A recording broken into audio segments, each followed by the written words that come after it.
Thank you so much. Thank you. Secretary Hegseth, thank you so much for your remarks and great clarity of your message. And if you allow me one comment, we are the Shangri-La wish ships, searching for wisdom, but with a very clear sense that one needs to invest in combat power and capability, as you so eloquently underlined. We've got about 30 minutes for conversation now, and we'll collect a few questions. But I see actually that the Minister of Japan, Koizumi-san, would like to intervene. So I might turn to him first, actually, and get him to make his comment. Your microphone is live now, Minister. Thank you very much, Pete, Secretary Hegseth. Thank you for your remarks and very powerful speech, which was strong, not quiet, and clear. I appreciate I have been in close communication with you. I safely feel the unwavering commitment by the U.S. But sometimes I feel some countries might underestimate the U.S. commitment. Can you give us the message to assure the region? And also, when tensions occur between allies and like-minded states, even tensions are slight, there will be someone attempting to drive a wedge between us. I feel the U.S. commitment is unwavering, which might be underestimated by some countries, but you are here with us today. That speaks the strong message. Japan has recently revised its policy on the transfer of defense equipment and technology. I have been advancing defense equipment cooperation with Australia, the Philippines, and New Zealand, and Indonesia too.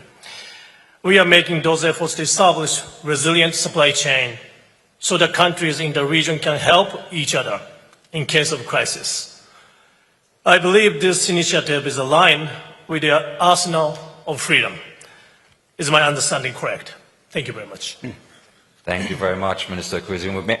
Maybe, Mr. Secretary, if that's okay, if I can invite you to respond to the Minister straight away, and then we group a few questions together. Is that okay? Yeah, absolutely. Please. Well, Minister Koizumi, thank you for the question, for your friendship, for your engagement. I think our countries and our personal engagement is demonstrative of the kind of commitment the United States has to allies and partners. And we appreciate the extent to which you and your government have stepped up. And I think there's sort of two real ways when I look at how the world may view our commitment to this region. First is through our national defense strategy. And we very clearly listed 4 pillars. It was the homeland of the hemisphere, deterring China in the Indo-Pacific, burden sharing, and then supercharging our defense industrial base. Those were the 4. And I think too many people were focused on the fact that number 1 is homeland and hemisphere. For us, that was a reorientation toward a forgotten aspect of our defense strategy. We had a wide open southwest border that allowed 20 million illegals to pour across our borders that the Department of War was focused on securing. We've got a cartel problem of foreign terrorist organizations where we can't just defend at the border, but we need to defend in depth. So we've created the America's Counter Cartel Coalition, working with allies and partners in Central and South America to holistically get at the counter cartel challenge. Key terrain like the Panama Canal is something we lost focus on, we're refocused on, and Venezuela's seen a complete change, which creates complications for our adversaries. So staying focused and bringing renewed energy to Southern Command, which had been kind of a sleepy backwater command and now is a warfighting command in our own home hemisphere, was something we had to do institutionally. But if you look at our defense planning guidance or our national defense strategy, we are funding toward, exercising toward, and planning toward the most difficult problem set, which is power projection into this region and working with our allies and partners. So there's a refocus in what we do in our own neighborhood, but in understanding that a $1.5 trillion investment from cislunar to subsea is what's required in order to deter the next conflict. And then I think the second aspect is that people want to conflate that we have global obligations with turning of our backs to this region. And that's why I've made more trips here than anywhere else and have met and will continue to meet with individual countries and in collective settings like this to demonstrate we are quietly but very strongly working by, with, and through allies based on our mutual commitments to strengthen our capabilities out here. We still have global obligations to ensure that, say, Iran doesn't get a nuclear weapon. We're focused on that. We can do two things at one time. We're supercharging our defense industrial base so that we're building 2x, 3x, 4x the munitions very soon to ensure that all of our O plans are properly funded throughout the world. So I think because there's been a lot of talk previously in the U.S. government about pivots that were never real, there's an instinct to want to look at this and say that it is not. When I think it's the exact opposite. Underneath our entire approach is a substantive, serious approach to the Pacific, while also ensuring we maintain our obligations around the world. So thank you for your question. Excellent. Thank you very much. We'll group a few questions together now. The list is extremely long already, so I'll pull out a few. First in this round, please, from Korea, Dr. Chung-Min Lee. Chung-Min. Thank you, Bastian. Mr. Secretary, thank you for your positive remarks on the ROK-US alliance. South Korea's defense spending this year increased 8.2%, and we are fully committed to every single matrix you mentioned on a self-reliant defense posture. In this regard, my question to you, sir, is twofold. Number one, President Trump said yes to President Lee's request for American support in building nuclear-powered submarines for the ROK Navy for larger deterrence missions. And number two, wartime OPCON transfer to the ROK within the next couple of years. Could you please enlighten the audience on these two aspects of the strong and stronger U.S.-ROK alliance? Thank you. Thank you very much, Chung-Min. We'll take one or two more in this round. Next, please, from China, Weibin Zhao. Your microphone is on. Thank you, Chairman. Mr. Secretary, I'm Senior Colonel Zhao Weibin from China. You just mentioned in your speech that during President Trump's historical visit to China, the two countries have agreed upon a new definition of China-US relations, which is constructive strategic stability. So, what's the implication of this new definition for US-China military-to-military relations in particular? As the head of the War Department, how would you implement the consensus reached by the two heads of states in real tangible steps rather than peacocking? Yes. So how would Pete bring peace in and war out?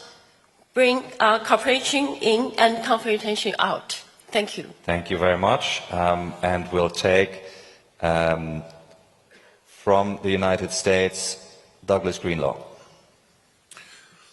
Secretary Hegseth, thank you for your principled leadership of the Department of War.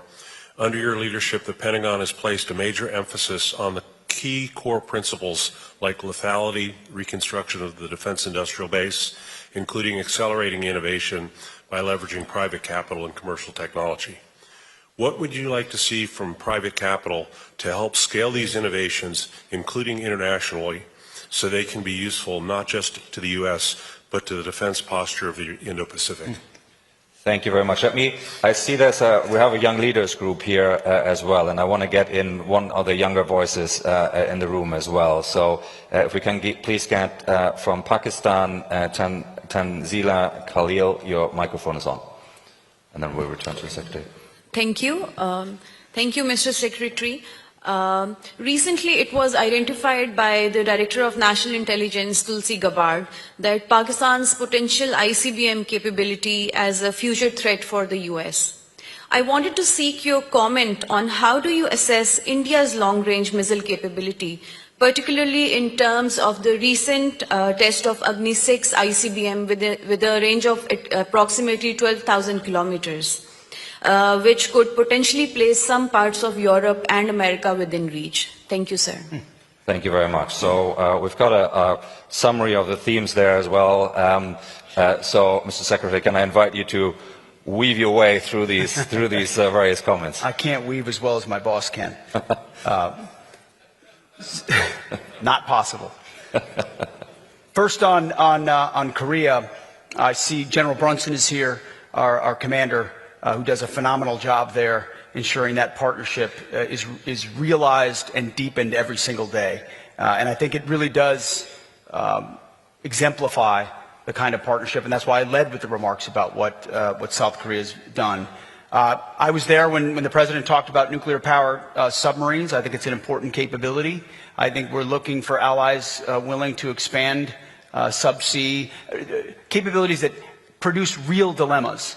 And I think that's what we recognize is that our undersea warfare capabilities is unmatched, substantially unmatched, and creates a lot of strategic dilemmas for potential adversaries wondering where we are and what our capabilities may be. Allies and partners seeking similar capabilities in their own defense and in regional stability makes a lot of sense to us. So I think when you're working with and talking to President Trump, someone who's willing to think outside the box and shake up sort of a stale view of what may or may not be possible, expand the Overton window, asks like that are important, and I think you'll see an acceleration in our willingness to come alongside countries that want to run quickly. Now, there's challenges, and how we get past them will require collaboration, but we're very much committed to that. And then as far as wartime OPCON transfer, the General and I have spent a good chunk of time recently talking about that. We met recently in the Pentagon with your Minister of Defense on that very topic, and frankly, it's a breath of fresh air for an ally to want to take more control more quickly. And that is an instinct we want to continue to incentivize. And I think we have to find the balance of where our military O-plans and the responsibilities that U.S. uniformed members have had for decades now is honored as we phase over to wartime OPCON transfer for the Republic of Korea, which we welcome the fact that they want that. And I think it provides even more optionality for both the Koreans and the United States there in the peninsula going forward, which is a very good thing. So I appreciate that question. The second question was from Colonel, the Chinese military. Thank you for that question. And I think I was there when the conversations were had about constructive strategic stability. I think that was a great framing from both leaders about what they want from that relationship. And I think it's hard to understate the importance of the, books have been written about the importance of interpersonal diplomacy and how strong it can be. I think in this particular case, it's quite meaningful. I think there is a mutual respect, a recognition of capabilities and power, and how that could be most usefully leveraged in the world today with both powers that I want to reassure this audience, I think it's real, I think it's substantive, and I think it's meaningful for the history of peace in the region and the world. What he has communicated to me is that manifests in mill-to-mill cooperation, that in forums like this, we maximize the opportunities to confer. I wish my counterpart was here at this conference, but I look forward to other options when we can cross paths and communicate, talk about things where often actions at sea or actions in the air are perceived differently when there's no communication than when there's an opportunity at the more tactical or operational level to talk about what deconfliction look like. And I think what you'll get from the United States is good faith engagement. Clear-eyed, but good faith engagement that we are, I understand commander's intent. And President Trump has said we're going to establish this type of framework, and I think it's important for peace in the world. The third question was about defense innovation and private capital's role.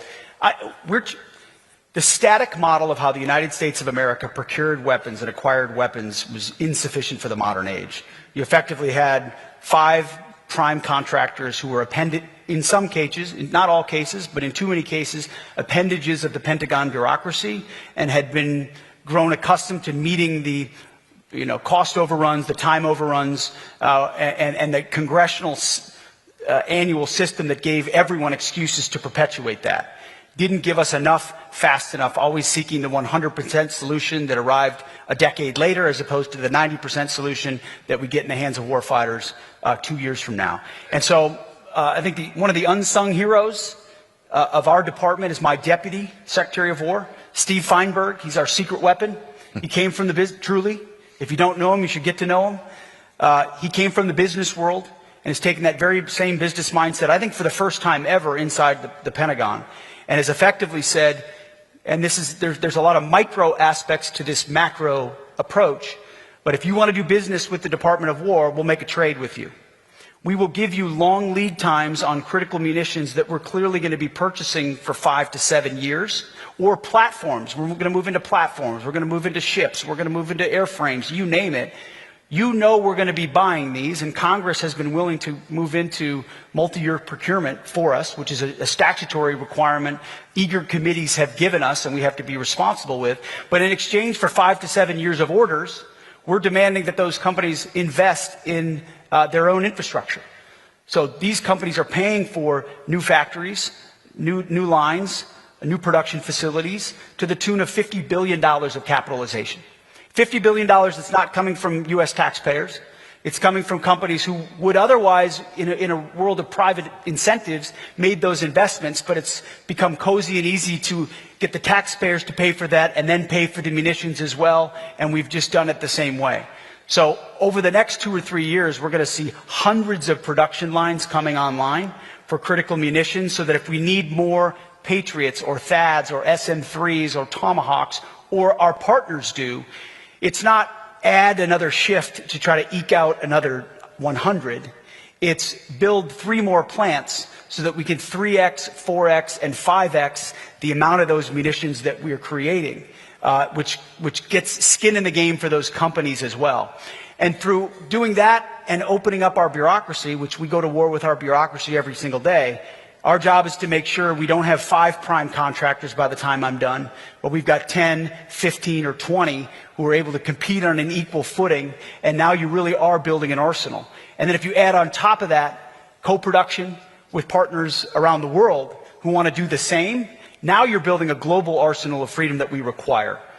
We take responsibility, we take very seriously our responsibility as the foundation for Western defense, but the more rich countries who have robust manufacturing capabilities get into the defense business, because of the reality of the moment, the more options we're all going to have. And so we welcome that and want to be a leader there. The final question was about India, Pakistan. And I mentioned India here, but I very easily could have mentioned Pakistan and the role that the Field Marshal and the Prime Minister are playing in peace negotiations.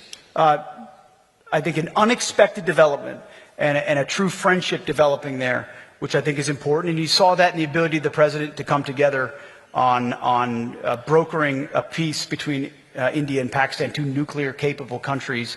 I think both sides there are going to see understandable threats coming from the other, maybe some of which we see differently, and countries are going to want to develop ICBM threats, but we're not pointing a finger, at least from our view right now, at either country and calling them a threat to us, and we're grateful for, in each of their lanes, the benefits they've given to peace around the world. Excellent. Let us get one more round of comments and questions in.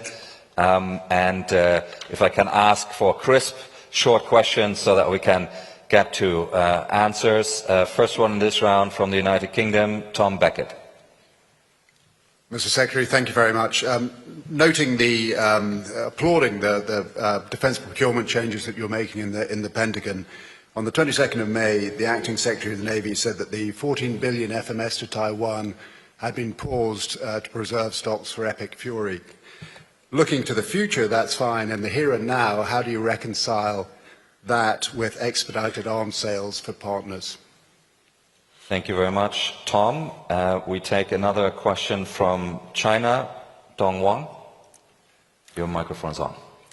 Thank you for the speech, Secretary Hexas.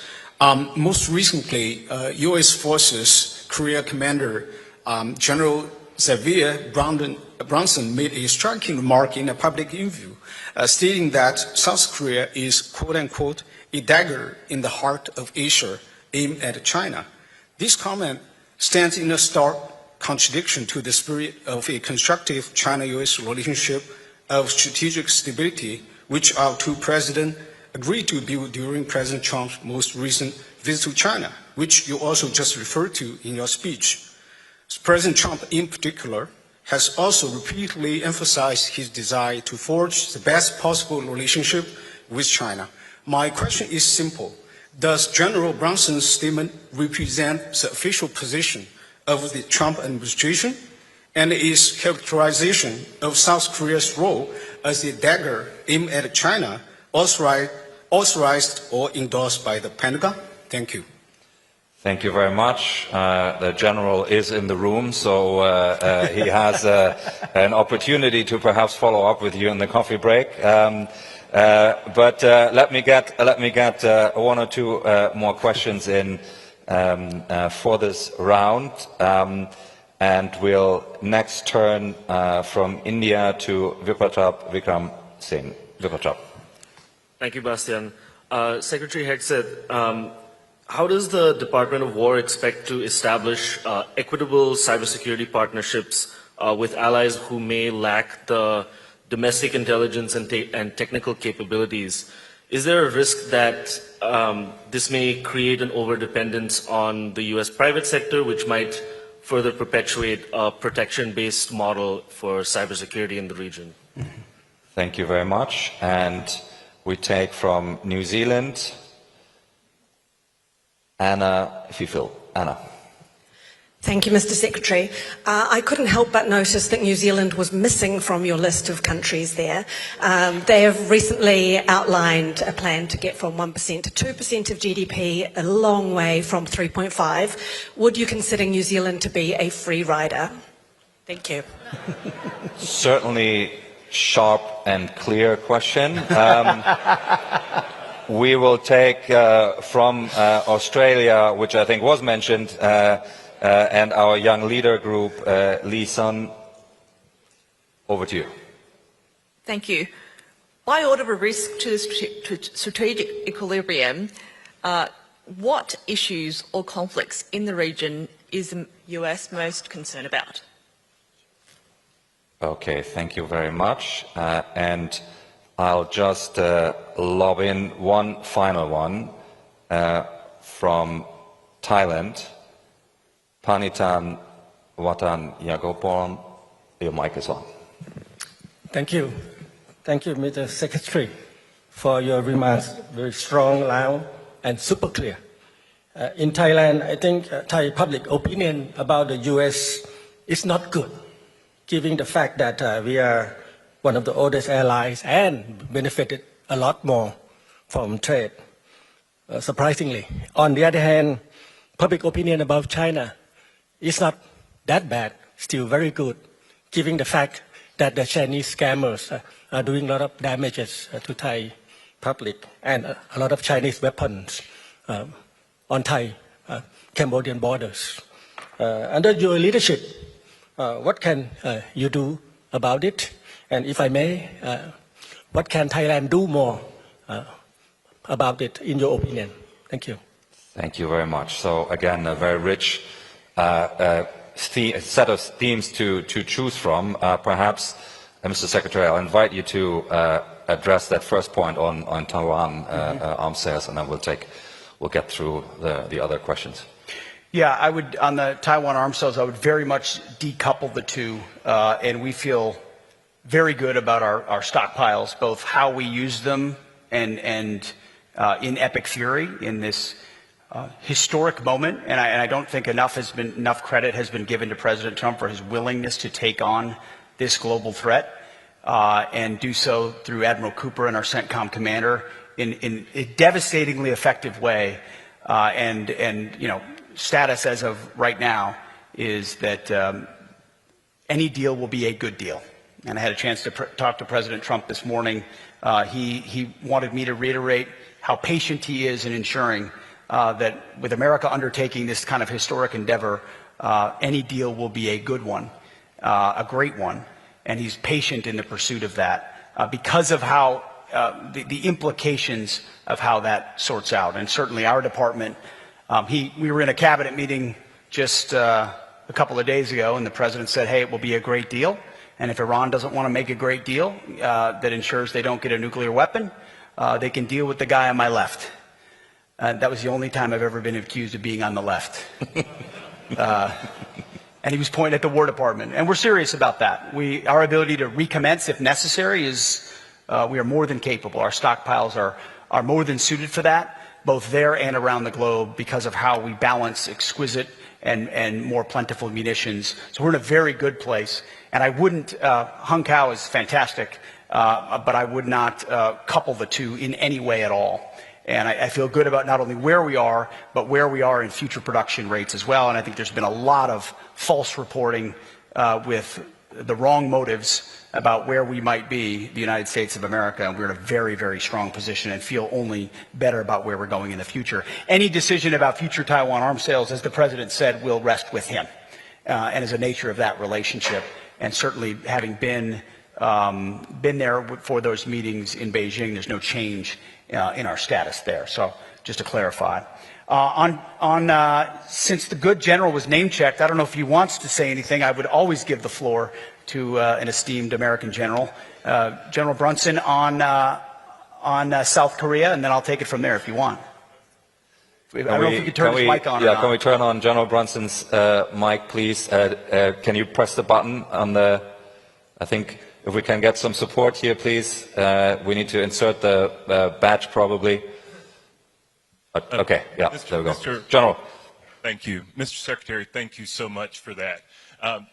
Gentlemen, if you could please raise your hand, the gentleman who asked the question, that I might look at you directly. What I said was trying to describe the operating environment, because what's incredibly important in being strong and quiet is about being able to describe the environment wherein we're working. If you remember, the Prussian philosopher, military philosopher Clemens talked about Korea being a dagger pointed at Japan. The difference is we have to change our perspective, which is why the East Up map is important. By changing our perspective, we take into account how others might see us in the region. We've got to be strong. We've got to have the right capabilities within the Republic of Korea, but we have to understand that those things still exist, and you have to combat those things every day. What I was trying to do in a place of learning was talk to War College students about how we have to change our perspective and think about where we are. Then I can advise not only my service secretary, but then my secretary, my boss in the Department of War, on what things we might do. The Secretary also mentioned OPCON transfer.